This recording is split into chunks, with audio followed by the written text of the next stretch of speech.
Queridos amigos, bienvenidos a su programa donde Dios llora. Kazajistán es un país fascinante de Asia Central, pero muy desconocido para nosotros. Es el 9º país más grande del mundo, 5 veces España, pero con una población de apenas unos 18 millones de personas. En este país conviven más de 100 etnias o nacionalidades distintas y más de 40 confesiones religiosas. Los kazajos y los rusos son los grupos más importantes y también los idiomas más hablados. La religión mayoritaria en Kazajstán es el Islam, que practican el 70% de sus habitantes. Los cristianos son un 26%, la mayoría ortodoxos rusos. Los católicos son apenas el 1%. El Santo Padre Francisco acaba de visitar este país en septiembre de 2022 y en el avión papal volaba nuestro invitado de hoy, Javier Martínez Brocal, periodista español, corresponsal en Italia del periódico ABC y autor de varios libros. Javier, muchas gracias por estar aquí hoy con nosotros. Pues es un honor y sobre todo para hablar de este país maravilloso, de Kazajistán y de lo que vivimos con el Papa Francisco en esa tierra, conociendo a los católicos, a los cristianos y a los musulmanes de ese país. Exactamente. Si tengo entendido, el primer papa que viajó a este país fue Juan Pablo II, que viajó además justo poquito después del atentado a las Torres Gemelas, en una época muy difícil donde había mucha tensión entre cristianos y musulmanes. Ahora Francisco va en un momento en que también es complicado porque existe esa tensión geopolítica con la guerra entre Ucrania y Rusia. ¿Cómo ha sido esta visita? ¿Estaba marcada por más seguridad o ha marcado este conflicto también la visita? Sí, era simbólico porque era como si el Papa Francisco tomara el relevo de Juan Pablo II. Como Juan Pablo II viajó menos de 2 semanas después de los atentados del 11 de septiembre y el viaje decían que se iba a anular. Y de hecho, cuando Juan Pablo II aterrizó, el presidente le dio las gracias porque el viaje nadie se lo aconsejaba. Y Juan Pablo II dijo, no, yo me he comprometido a ir y voy a ir. Y Francisco esto lo recordaba a menudo, decía cómo, igual que Juan Pablo II había ido en un momento de crisis, pues también a él le había tocado ir a Kazajistán pues para llevar la paz al mundo. Yo no he tenido una percepción de falta de seguridad o de... todo lo contrario, ha sido todo muy cordial, muy cordial. Fíjate, una de las cosas más curiosas ha sido que en las calles de Nur-Sultán, de la capital, había banderas de la Santa Sede, pues lógicamente de Kazajistán y también de China, porque la visita del Papa coincidía con la de Xi Jinping, con la visita de Estado de Xi Jinping. Y era muy bonito cómo, además coincidía con la fiesta de la Santa Cruz, ¿no? En este signo vencerás, ¿no? Como la cruz que redime todo.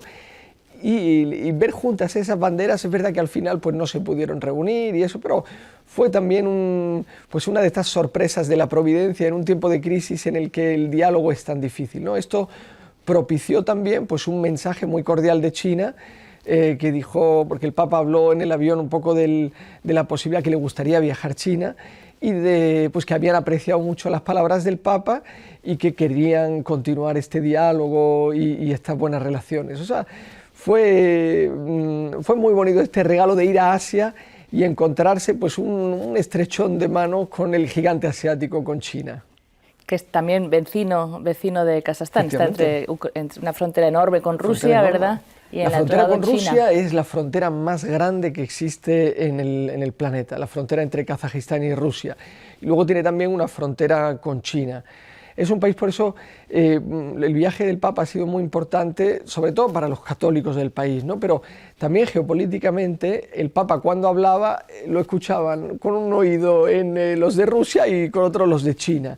Y el Papa lo sabía y en sus declaraciones hablaba para los dos, de un modo siempre muy cordial y intentando construir y bueno, y con un ojo también en los católicos y en los cristianos del país.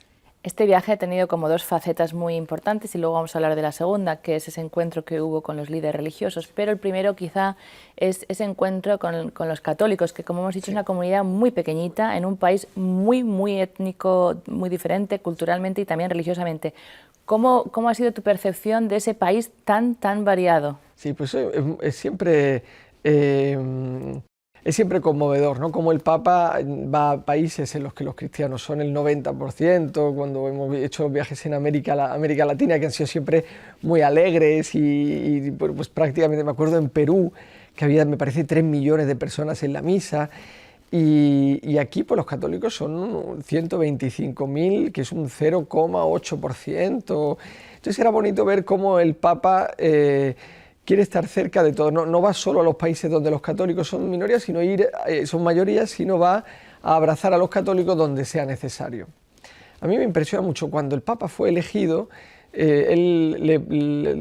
primera visita fue a una cárcel de Roma, ¿no? Y ahí le preguntaron por qué había hecho esa visita y él dijo: yo elijo mi agenda en función de dónde soy más necesario. Y él ha pensado que era necesario ir a saludar a estos católicos de Kazajistán. No se distinguen de nada del resto de la población. A mí eso también me gustó mucho, lo aprecié mucho. No vas por la calle y dices: este es musulmán, este es católico, este es ortodoxo ruso. Y eso me pareció un valor añadido muy interesante. Y bueno, en general he visto a la población muy contenta, los guardias de seguridad cuando estábamos marchando nos decían: no, por favor, regresad, estáis invitados aquí. Estaban todos muy contentos de este viaje.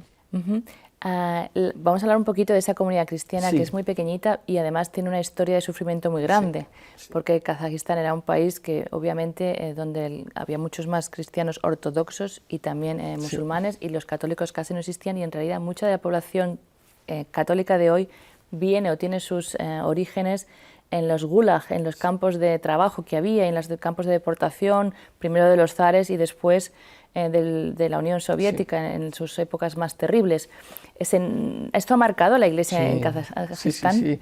Las raíces de los católicos en Afganistán están impregnadas de sangre de mártires, sí, y desde el principio, por supuesto, pues había algunas comunidades nestorianas en la cristiandad primitiva que llegaron a Asia Central. La referencia más antigua que tenemos, que se conserva, hay otras orales más antiguas todavía, pero hay una carta de un papa en el siglo XIII, ahora no me acuerdo del nombre del papa, que le escribía al gran Khan que estaba en esa zona para agradecerle la benevolencia con los católicos. Esto era en el siglo XIII aproximadamente, ¿no?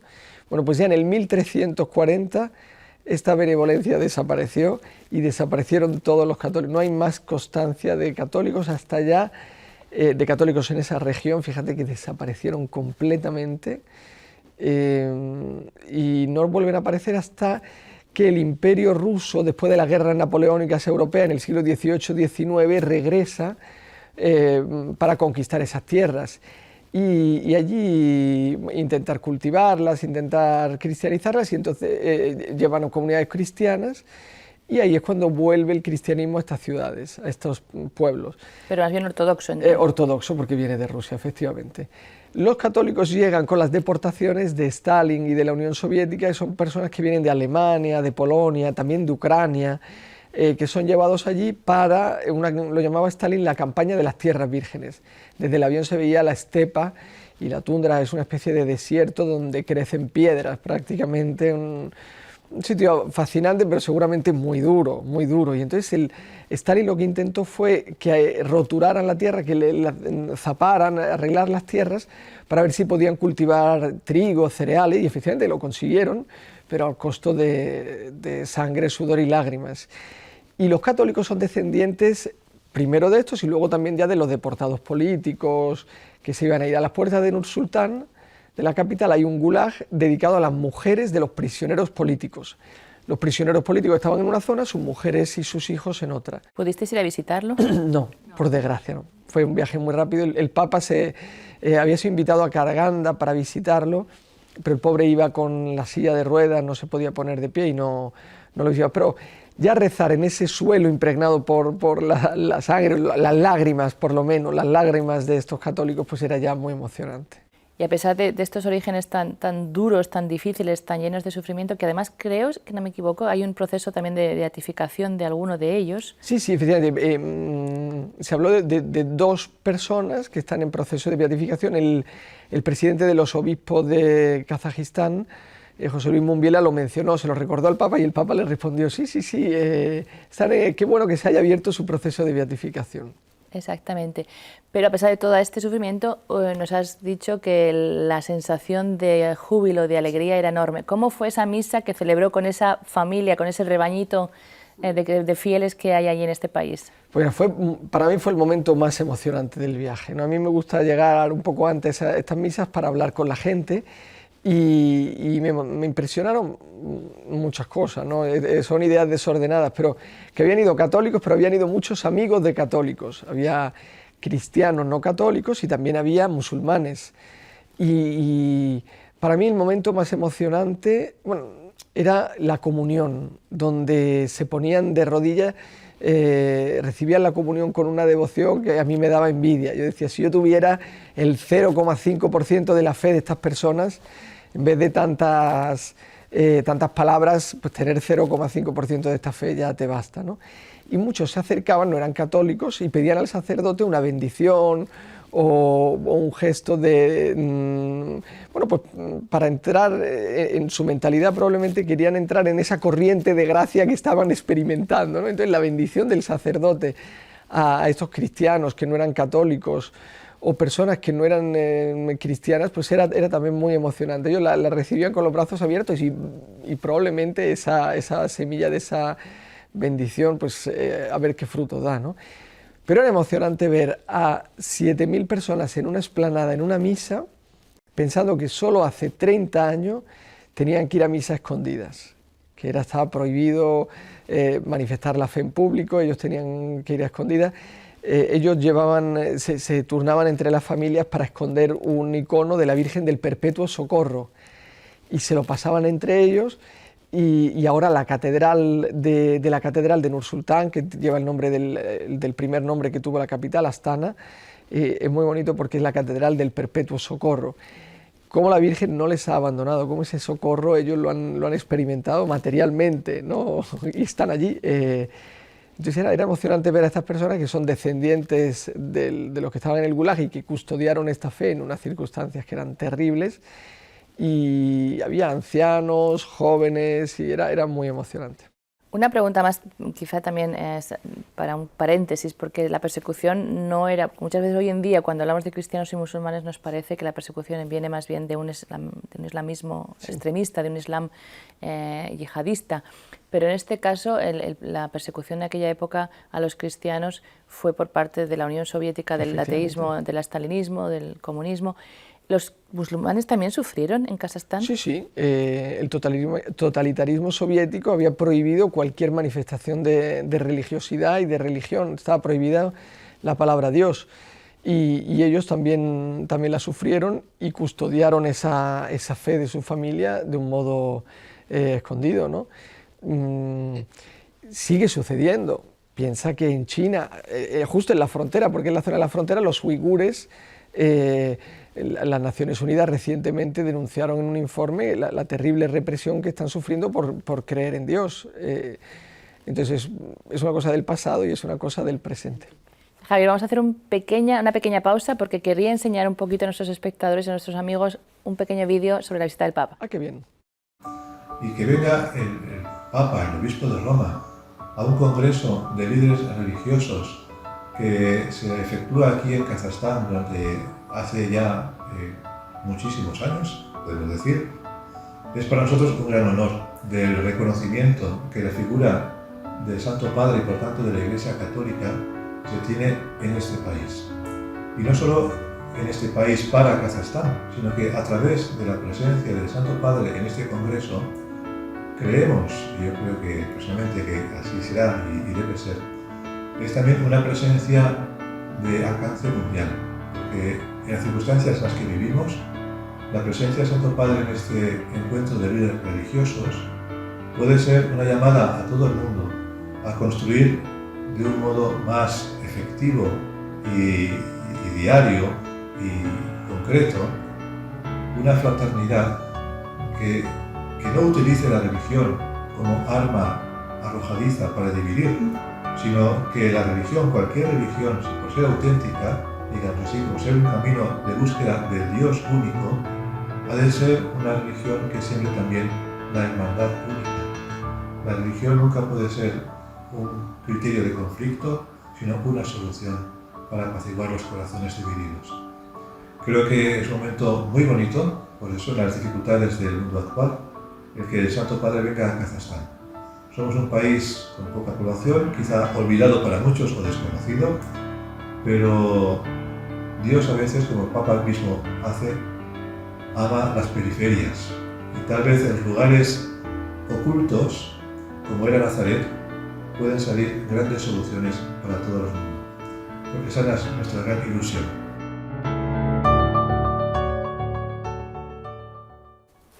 Queridos amigos, estamos aquí de vuelta en el estudio. Tenemos con nosotros a Javier Martínez Brocal, periodista español que estuvo con el Papa en Kazajistán en su viaje en septiembre de 2022. Javier, además de que era un encuentro muy interreligioso, incluso en la visita, como dices, en la misa del Papa, también era muy, como hemos hablado, es esto de culturas, y creo que también el hecho de que en esa misa se unieron cristianos católicos de diferentes países, ¿no? Sí, Creo sí. que también vinieron de otros sitios. Sí, fíjate, también en la situación, estábamos hablando de un contexto de guerra entre Ucrania y Rusia, de la invasión de Ucrania, y fíjate que era emocionante que en la misa las oraciones eran en kazaco y en ruso, y que entre los católicos hay también muchos ucranianos en el país. La Iglesia estaba orgullosa, la Iglesia kazaca, de la convivencia de rusos y ucranianos que no se han dejado llevar por las diferencias políticas, cómo conviven en Kazajistán y se ayudan entre ellos y sufren sin entrar en quién tiene razón, pero esta convivencia que viven en Kazajistán los católicos, tanto de procedencia rusa como de procedencia ucraniana. A mí también me gustó mucho ver a grupos de peregrinos de Rusia que habían viajado a Kazajistán para ver al Papa. Había varios grupos, ¿no? De San Petersburgo, recuerdo una religiosa, se llama Sor Tatiana, de Novosibirsk, que había ido con un grupo de chicas, porque para ellos era la oportunidad en un momento tan difícil de estar cerca del Papa. Estas personas sueñan con una visita del Papa a Rusia y lo más cerca que han podido verle es ahora en Kazajistán, así que están muy emocionados también. Porque ellos. una visita del Papa a Rusia por estos momentos se ve bastante imposible, ¿verdad? Bueno, no estamos acostumbrados a los milagros, pero los milagros pueden ocurrir. Como hemos dicho, Javier, el segundo motivo por el que el Santo Padre fue era otro, que era un encuentro que había entre los líderes religiosos de todo el mundo, Sí. líderes de religiones tradicionales, Sí. y fue invitado el Santo Padre a participar Sí, y sí. acudió.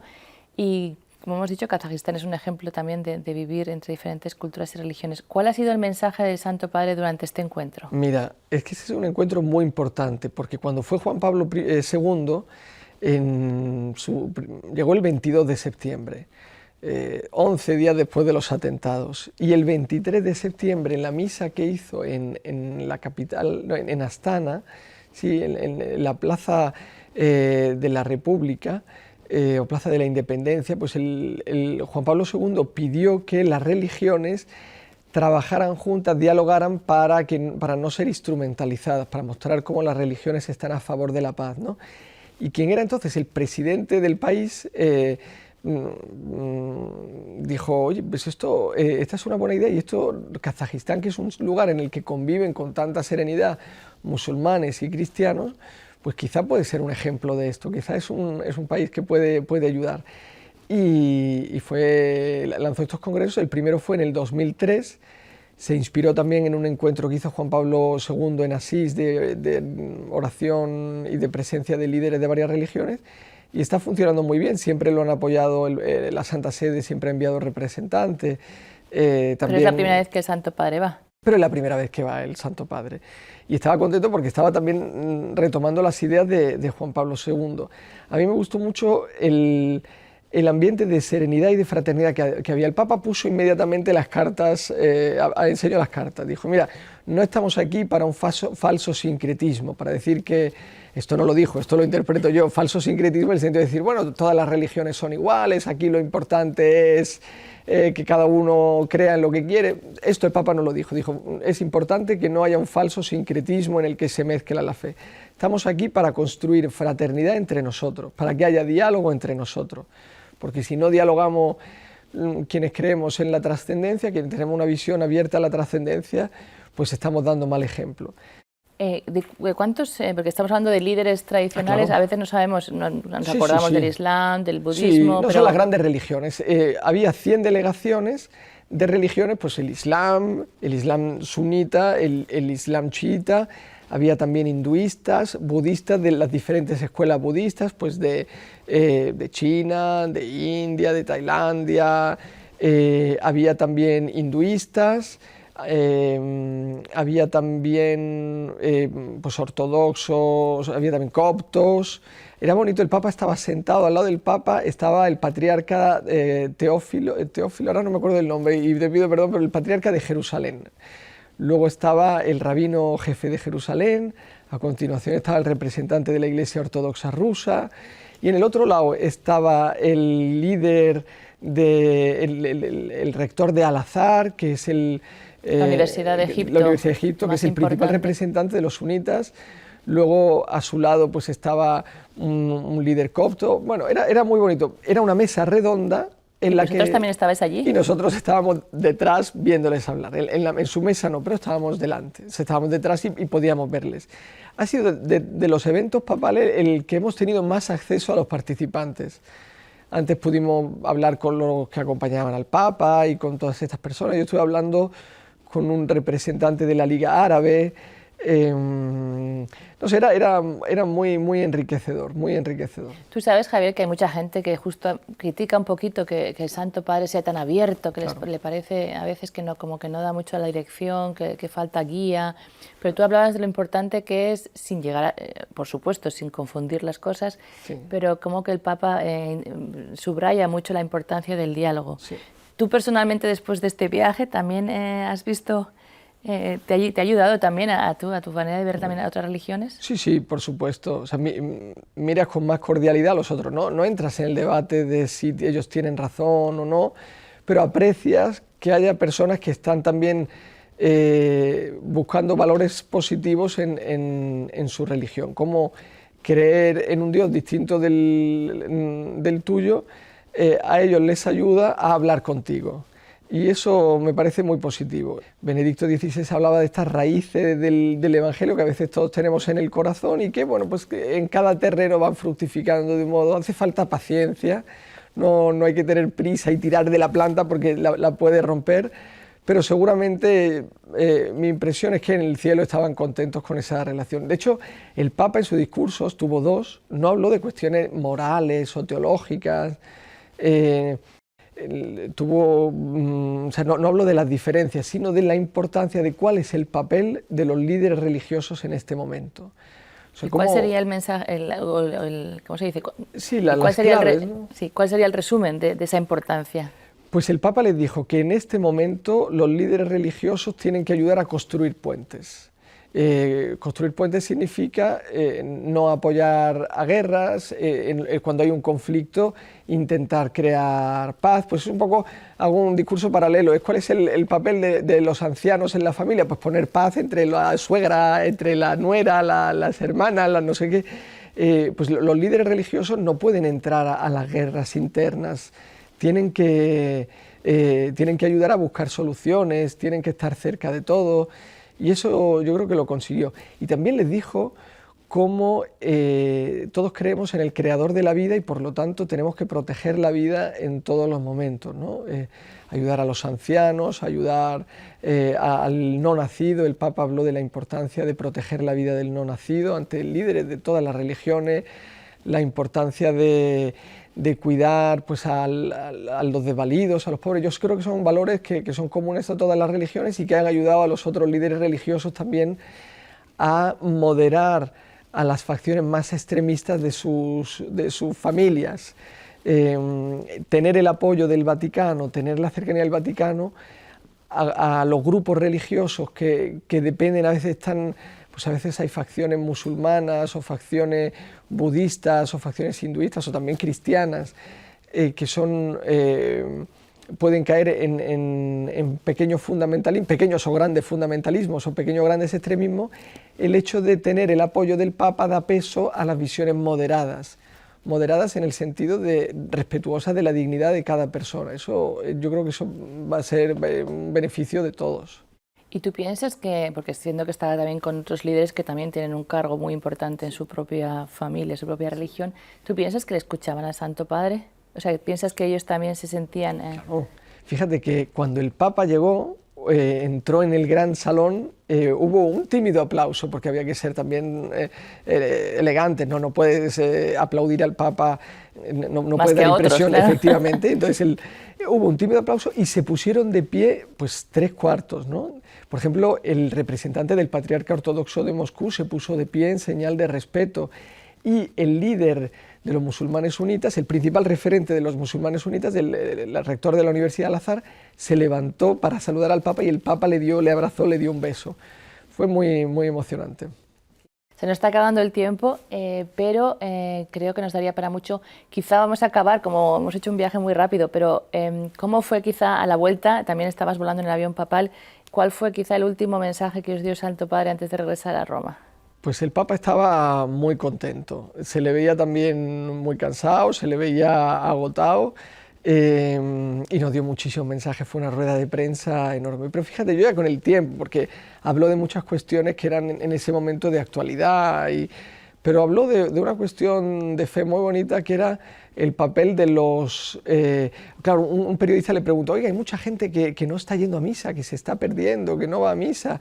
Y el Papa dijo, pues hay que ayudarles, ¿no? Pero el modo de ayudarles es ser coherentes, que seamos todos coherentes con nuestra fe. Pues el obispo, el sacerdote y las personas que sean coherentes con la propia fe. Esto les va a ayudar a los demás a ver por qué es importante ir a misa o por qué es importante practicar la propia fe. Yo creo que de esto él hablaba de ser pastores con olor de oveja, y es de estos mensajes que se pueden seguir leyendo por muchos años que pasen. Bueno, pues muchísimas gracias por haber estado aquí hoy con nosotros. Un honor. Y yo creo que te vamos a volver a invitar porque habrá... ¿Cuántos viajes has hecho ya? Uy, habría que contarlos, pero estoy ya en más de casi 25, ¿eh? Pues bueno, pues no vamos a desaprovechar la oportunidad de invitarte dentro de poquito otra vez para que cuentes un poquito más en general. Muy bien, encantado. Y muchas gracias también a ustedes, queridos amigos, por haber seguido su programa Donde Dios Llora. Y si desean saber más sobre la situación de la Iglesia en el mundo, no duden en contactarnos.